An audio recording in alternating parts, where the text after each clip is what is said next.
Hi, my name is Randy Beckett, and I'm an adult psychiatric mental health nurse practitioner. And I'm here to finish up a series we started a few months ago on resident aggression. And I encourage you to go watching the other two videos that are on the website here.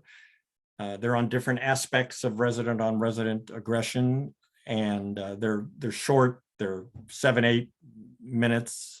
And you can hopefully take something away from that that I've been taught and also experience that might be helpful for you. So we're going to start off with some tips that are seemingly common sense, but we don't often think of them when we're in the moment of a difficult situation. So remain alert. You want to see what's going on around you, who's involved in this resident aggression, who's behind you, who's next to you, what's around you. Is there anything around that could be used as a weapon with you or against another resident? I mean, we've seen, of course, and you have seen people throw walkers or plates or food or anything. You want to remain alert and look out for those things. Use your intuition and your clinical skills. You've more than likely been in this situation before, and you've been in stressful situations. Most of us, even in nursing school, were. And so rely on that. Follow your intuition, your clinical judgment of situations you've been in like this before. Now, an important thing is to have an available exit. Do not allow the resident, if at all possible, to get between you and the only door in the room, or the only way out of the room, or the only way away from the resident. That can be extremely dangerous. People, as you know, do hurt other residents and hurt staff members, and you could be attacked, and you need to have a way to get out of there. And also, that's important so that you can call for help. Okay, you can go out and get somebody, or yell down the hall, or just get away from the situation. And so make sure you have a way to call for help, either just yelling, or maybe there's a call light right there, or maybe you have, some people now have those radios that they carry around with them in some facilities. So make sure you have a way to call for help.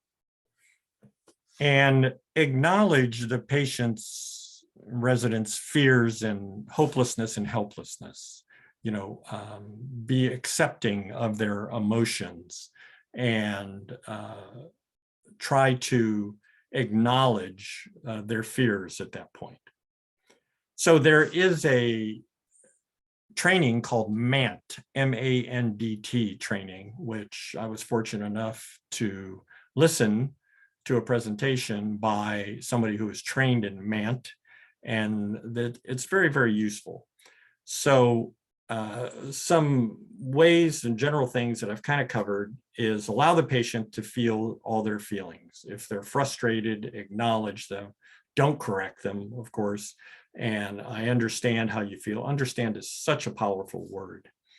And there's an important piece here to protect the resident, protect other residents, protect the staff, and to get you through this situation. It's okay to acknowledge that the person is angry. You sound angry. Well, I am angry. I understand. And just continue to acknowledge it. It must be really difficult you're feeling angry right now, or that you acknowledge your understanding of fear that they may have. I understand that you're feeling fearful right now or afraid. What can we do to help you not feel so angry or be so afraid? So MANDT has a crisis cycle. It has 6 responses, 6 phases and 6 responses.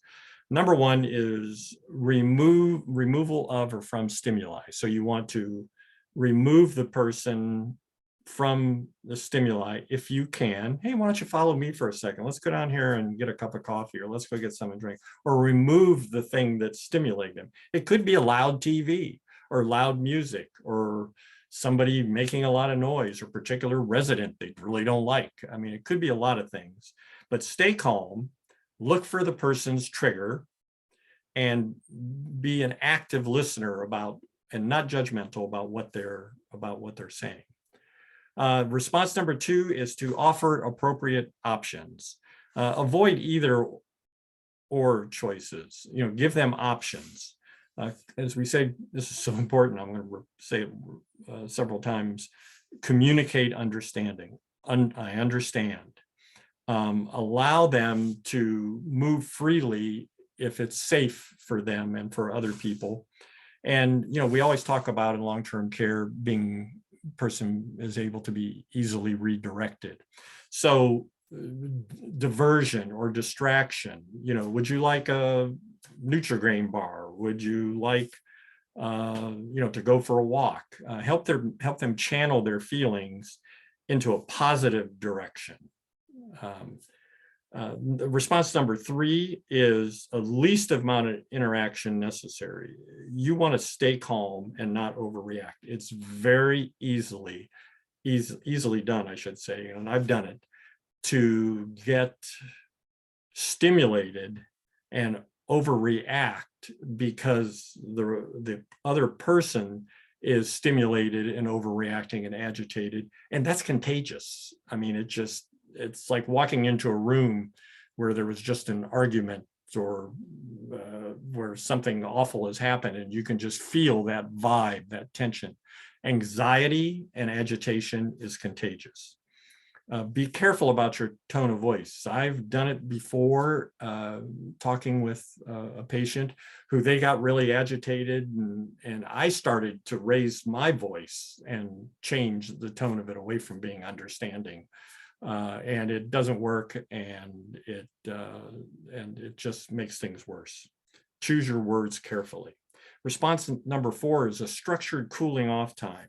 So as we've eliminated the stimulus, the trigger, or the patient has moved away, a quiet space, go for a walk, some time alone in a favorite chair or something in their room. Diversions and distraction, humor, food, one-to-one care for a while, anything like that can be very useful. Response number 5 is active listening. Use good verbal and nonverbal skills, not this, hi, is everything, I understand you're upset or you're angry. What's going on? Reassure them everything's going to be okay. We can, you're going to feel better. Everything is going to be okay. Reassure them. And then also, as you're listening and getting information, try to pass it around or on, I should say, to your team so they know what's going on. Response number 6 is observation and support. Rest and quiet time, give reassurance, help the person to understand their feelings, talk with them about it. Empathy, allow the person to save face, let them keep their pride and their dignity.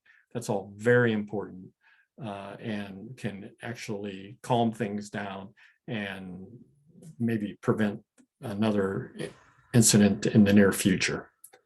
So that's the presentation I have for you today. Thank you very much for watching.